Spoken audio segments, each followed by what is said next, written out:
नमस्कार. अमृत खजाना मराठी रेसिपी चॅनलमध्ये आपले मनापासून खूप खूप स्वागत आहे.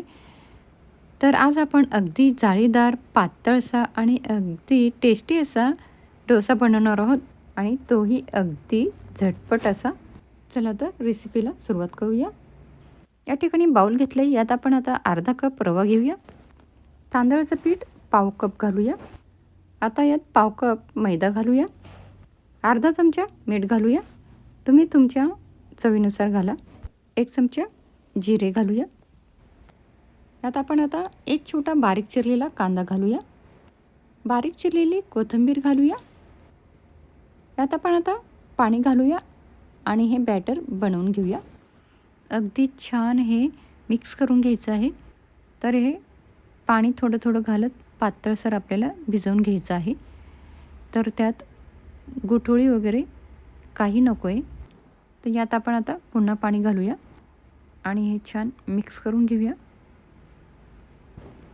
तर हे आपल्याला असं पातळसर बनवून घ्यायचं आहे. अगदी पातळ पाहिजे. हे आपण आता अर्धा तासासाठी झाकून ठेवूया. या ठिकाणी नॉनस्टिकचा पॅन गरम करत ठेवलेला आहे. अर्धा तास झाला आहे. झाकण काढूया. हे पुन्हा आपण एकदा मिक्स करून घेऊया.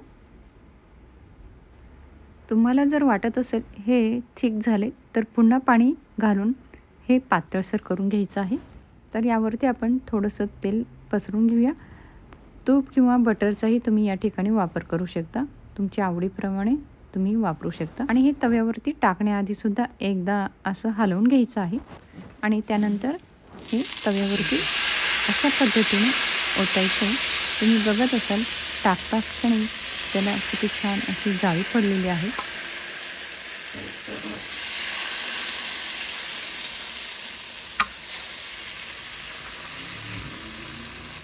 आपण आता हे 1 ते 2 मिनटासाठी झाकून ठेवूया. 1-2 मिनटं झालीत. आपण आता झाकण काढूया. यावर आपण आता ऑइल थोडं घालूया.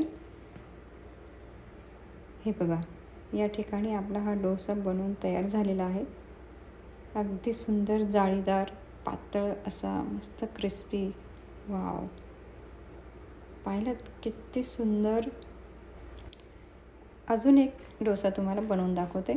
तर काय करायचं आहे, साईडने आधी घालत जायचं आहे हे बॅटर आणि त्यानंतर आतमध्ये घालायचं आहे अशा पद्धतीने.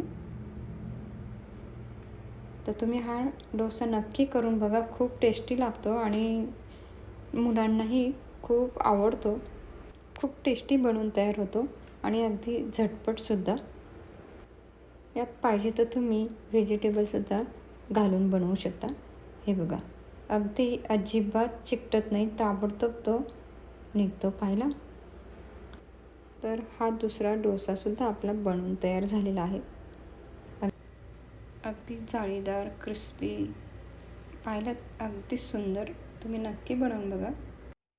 या ठिकाणी आपले हे गरमागरम रवा डोसा, इन्स्टंट रवा डोसा बनवून तयार आहे. त्यासोबत ओल्या नारळाची चटणीसुद्धा अगदी झणझणीत टेस्टी असे.